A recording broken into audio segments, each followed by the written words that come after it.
On this edition of the NESN College Hockey Podcast, we give you our 3 stars of the week in Hockey East, preview this weekend's games, and speak to UMass captain Niko Hildenbrand.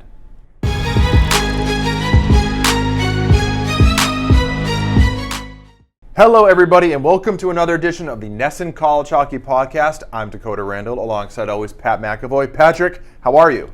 I'm fantastic. Great, how was your new year? It was good. Good. It was good to be away, even though I actually worked on New Year's Eve, so I really didn't get away. But that stinks. You know, I'm excited to do this podcast. I'm excited to talk some puck. New Year's puck. Okay, great. All right. Me too. Yeah, we got a great show for you today. A lot of interesting results across the country, especially in Hockey East. Decent shake-up in the polls, as always. There are plenty of games this weekend, also worth keeping an eye on. We also have an interview with Niko Hildenbrand, captain of UMass, who once again are having a great season, though they did lose twice over the weekend, but we'll get to that in a little bit. But before we go any further, I want to give you our schedule for the weekend. It all starts Friday with women's hockey, St. Lawrence at Brown. That's at 6 p.m. on NESN Plus. Then men's hockey, number 10 UMass at number 4 BC. Great game.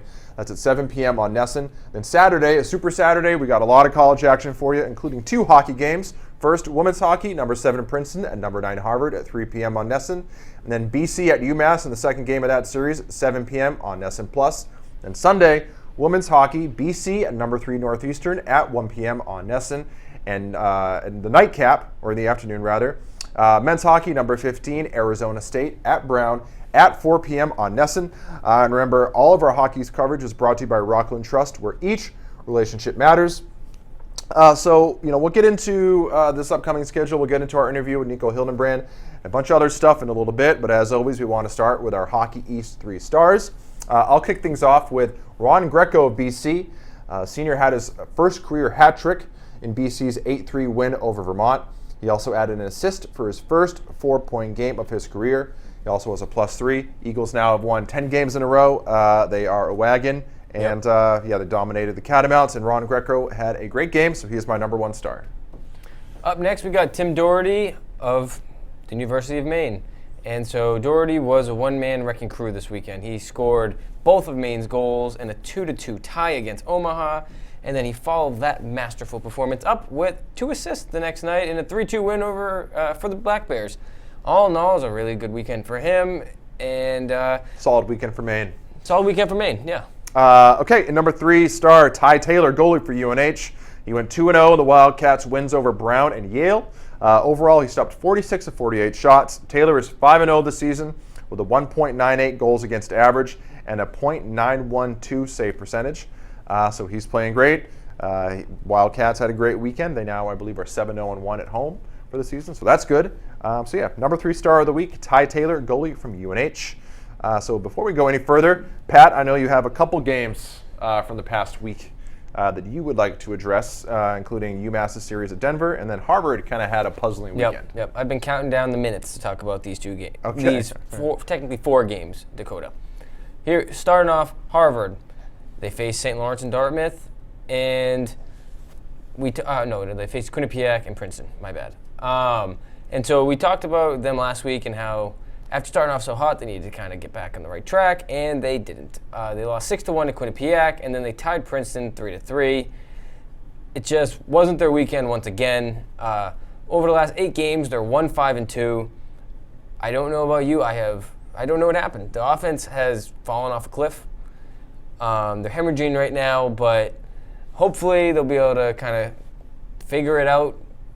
They started off so hot, and they still have played fewer games than most of the other teams in the league. So, right now they're maybe hitting their midseason slump that Amherst had a little earlier on. Yeah. So maybe that's what they're doing right now. But it's definitely a tough time over in Cambridge right now. And then going off of Amherst, like I just mentioned, so UMass, they faced Denver, and they got swept. 4-2, then 4-3. Cole Gutman, he was solid for Denver on the weekend. He had 2 goals, 1 in each game. So like I just mentioned, Amherst they were unbelievable. They were number 2 in the country. Then they hit their lull, and that was weeks ago. So they've been kind of iffy since, but it seemed as if they were kind of starting to get right back to that old Minuteman hockey that they were playing earlier on. Yeah, I believe they won 5 in a row or something like that. Something like that. It was 4 or 5 in a row. and they were looking probably as good as they were earlier on, and then they got swept. They're down to number 9. No, they're down to number 10 in the polls. Number 10, I believe. They're on to number 10, and so all in all, I mean, it's tough to get swept at any point. The 4 wins in a row were great, but I mean, Denver's a good team, and they showed it this weekend. Denver also was a team that was kind of struggling. A couple weeks ago, they faced Arizona State, and they lost 4-1, tied 2-2. But now they have won 4 in a row, including the 2 over Amherst. They've risen in the polls, and they're kind of looking like the Denver team that was very near the top of the polls earlier on. It looks like they're kind of starting to figure it out. Yeah, I didn't know what to make of those games. Yeah.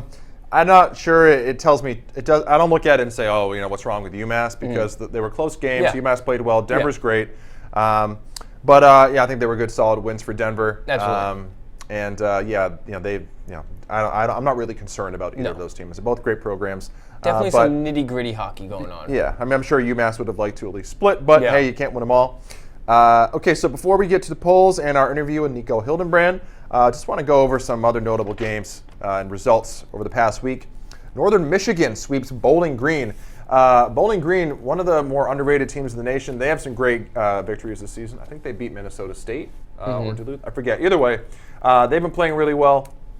And yeah, they got swept by Northern Michigan, who I believe now is ranked. I'll check that in a second. But Northern Michigan also is a pretty underrated team. And, I mean, both these programs have flown under the radar all season long. And, so I was kind of looking forward to this series. And Northern Michigan comes out with a sweep. Impressive.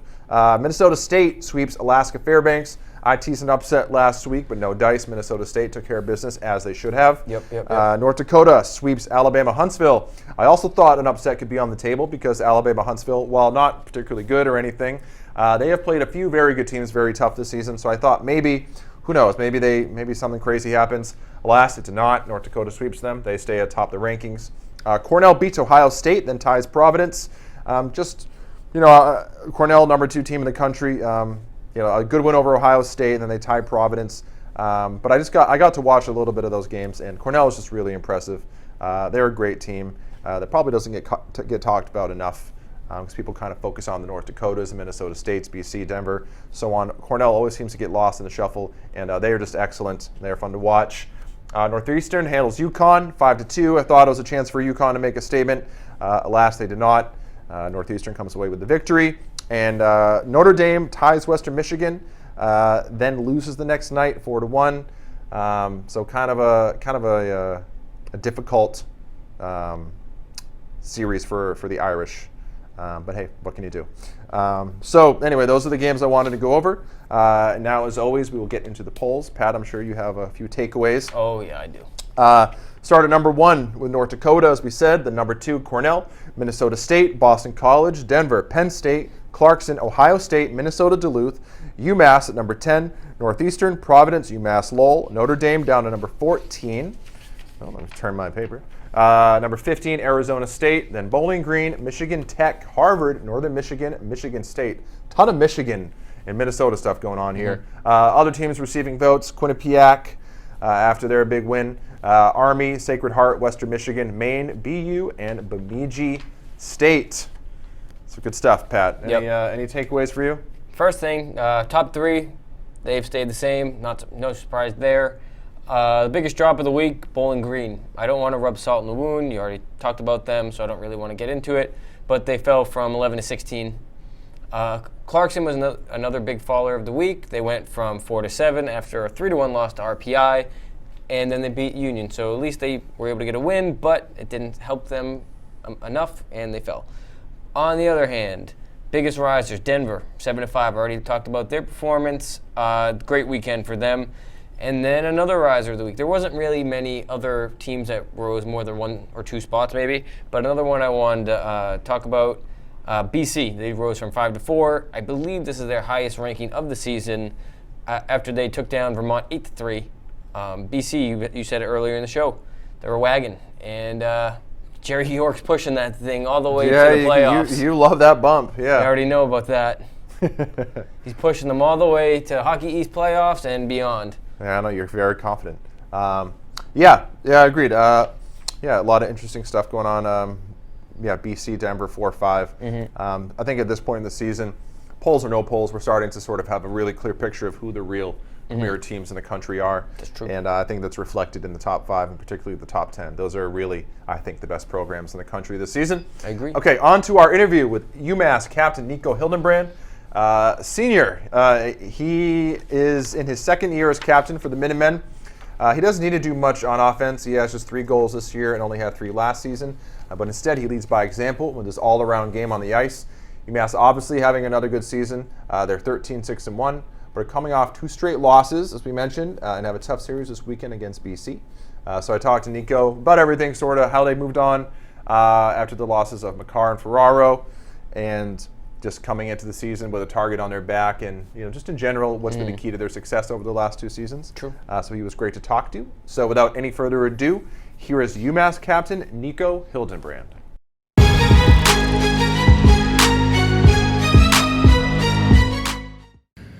Okay, so I'm here with UMass captain Niko Hildenbrand. Niko, how you doing? Good. How are you? I'm doing good. Hey, first question, I've always sort of wondered this about a lot of athletes that come over to this side of the country. What's it like being from California and going to a school in Western Massachusetts? Because as someone who grew up in New Hampshire and went to college in New Hampshire, I don't know if I could have handled going to the other coast at that point in my lifetime. Yeah, no, it was definitely a change of scenery for sure. I mean, I got a little bit acclimated to it. I lived in Chicago for a couple of years before coming out here, and then played 3 years as juniors in the Midwest. So I got a little taste of the winter, but it's definitely bittersweet going home and then coming out to the snow. Yeah, I bet. Yeah, definitely a lot different with all the snow. And yeah, I was just curious. But to actual hockey, so first off, you've been named captain each of the last 2 seasons. Just in general, what has that meant to you? The first word that comes to mind is it's an honor. It's I think whenever you get that that letter on your chest, especially when it's named by the players on the team, it's an honor for me, and to have it 2 years in a row, it means even more. It's a sign of trust from the guys in that room, and I just try and do my best to represent that in the right way and represent the university correctly. Now, you're obviously an important player on the team, but you don't necessarily need to carry a huge offensive burden on the team. So how do you go about finding other ways to lead? I think from the very start, my kind of MO has been to try and lead by example as much as possible. Whether it's on the ice, off the ice, it's trying to do the little things correctly, and especially for our young players, to give them someone to look up to and learn from. Obviously it's really nice having the letter and being the leader, and I try and do my best. And so on that line, so last year you guys obviously had a huge season. You went to the national championship. Was it hard entering the season to refocus after last year ended in such heartbreak? And did you kind of take that role on yourself as a captain to sort of lead the way? I think that's one of those things that we've tried to push on the back burner as much as possible, especially with such a big class coming in. They know the success we had last year, and take nothing away from that, but it's a new season. It's new teams across the country, and we need to refocus our efforts on having another good year. And obviously, being on that team last year, of course, I want to get back there and always have it in the back of my mind. But as much as possible, we tried to refocus and just keep looking at every weekend separately. And similarly, what's been the key for you guys, maintaining such a high level of play without both Ferraro and Makar? And also, I'm assuming you've been watching Kale with the Avalanche this year, and he's obviously having a huge season. Yeah, no, absolutely. We actually got to go out to when we were in Denver. Got to go see him at a game, and had a goal and an assist. It's awesome to always see those guys succeed. And Mario's having a great year in San Jose, and we're super happy for those guys. But I think the one thing that's contributed to us, sustaining kind of what we had last year was the depth this year. I mean, we have guys, you can flip guys in and out of the lineup and have confidence in those guys to go in and get the job done. Also, you guys have become one of the premier teams, not just in Hockey East, but in the entire nation. And with that often comes the proverbial target on your back. Has it been tough for you guys this year to deal with always getting other teams' best shots? And I know you also had to deal with it last year, but just in general. I don't know if it's tough, but we definitely know it's coming. I think that, to be honest with you, it kind of helps us raise our play. We're going to get every single team's best effort every single night, and we know that going into every weekend, no matter who it is. And it just puts the onus on us to step up and play our best game no matter who it is. Well, and speaking of that, you're coming off a couple tough losses to Denver, and obviously they're a great team. What did you think went wrong in those games, and how do you turn the page and get ready for 2 games against BC, which has won 10 games in a row? Yeah, I mean, we had played good spurts. A ton of respect for Denver. It's a great team, great hockey team. We knew that going in. We felt that we were in positions to win both of those games, and took a little time off in the middle of the game, and that's what happens when you play a great team like Denver. But the biggest thing is we learned from that weekend, and moving forward, we know that that consistency is going to be a big factor, and that's what we're focused on right now going into BC. Yeah, and. Yeah, again, they've won 10 games in a row, so we have I think at least one of those games on NESN, so looking forward to watching that. And just sort of lastly, in general, what's your assessment been of the way your team has played this season? I believe you're 13-6-1 or something. What do you think you need to improve on as a team as we get closer to postseason play in Hockey East and eventually the national tournament, hopefully? Yeah, no, I think the biggest thing we have to focus on right now is just how we keep improving every weekend. It doesn't matter the team we're playing. It doesn't matter where we're at. We need to focus on ourselves and, making sure we're getting better each and every day and keep pushing forward. I've liked how we've played so far, and I'm really positive about the future and where this team can go. So it's definitely been a privilege this year, and I think it's gone well. Great. Well, that's all I got, Niko. Again, I appreciate you taking the time, and I know we'll be watching your games this weekend on NESN, and good luck the rest of the way with the rest of the season. Awesome. Thank you very much. I really appreciate it. All right, no problem. Thank you.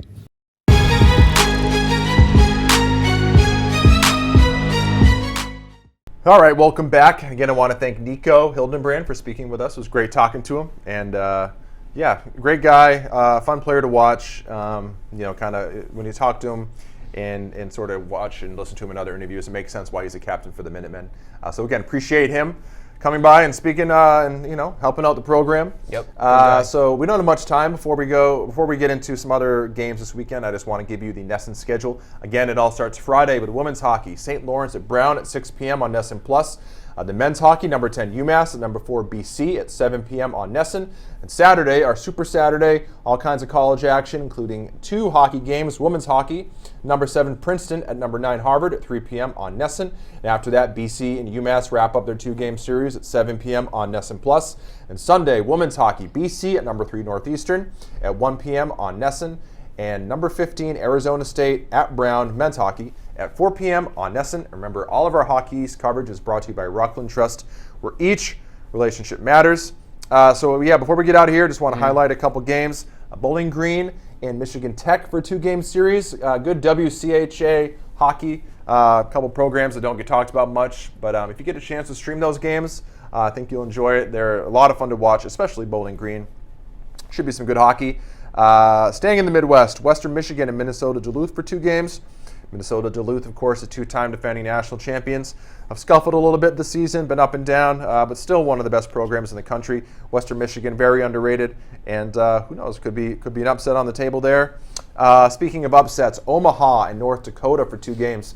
Omaha is not ranked right now, but I believe they were a few weeks ago. Regardless, they've had some good wins this season, and they've played some impressive hockey at times. And so I'm not picking them to beat North Dakota, but it wouldn't shock me at all to see North Dakota finally have their losing streak end. So keep on the lookout for that. And finally, UNH and Northeastern. The Wildcats improved to 7-1-0 at home with their victories last weekend. That's the best home start for UNH in 8 seasons. The last time was going back to 2012-13. When they also started 7-1-0. So again, UNH has been up and down this season, but they've been great at the Whittemore Center, and that continued last weekend. And we'll see what happens this weekend when UNH faces Northeastern. A chance for the Wildcats to get a big win against a good Northeastern team. And then finally, I'm looking forward to that UMass BC series because obviously 2 of the best teams in the country. Will BC's 10-game winning streak finally snap? We'll find out, and you can watch both games on NESN. So I will absolutely be tuning into those. What a tease. Yes, what a tease. What a plug. Anything else you got to add, Pat? You just want to get out of here? Go home? Well, you can't go home. You already know I'm here for much longer. But, I'm excited. We got a good slate of games, especially the NESN games. That's a not-so-subtle plug, but I think think we're in for a good week. Cool. We're gonna have a good show next week. After. Cool. Yeah, we'll recap it all next week, and I'm not sure who we're going to have on the podcast, but we'll tease it. We'll get it out there at some point and let you know. And yeah, we will be back next week to recap all the action in Hockey East and across the country. So again, for Pat McAvoy, yes, sir. I'm Dakota Randall. Thank you for listening to the latest episode of the NESN College Hockey Podcast. We will catch you next week.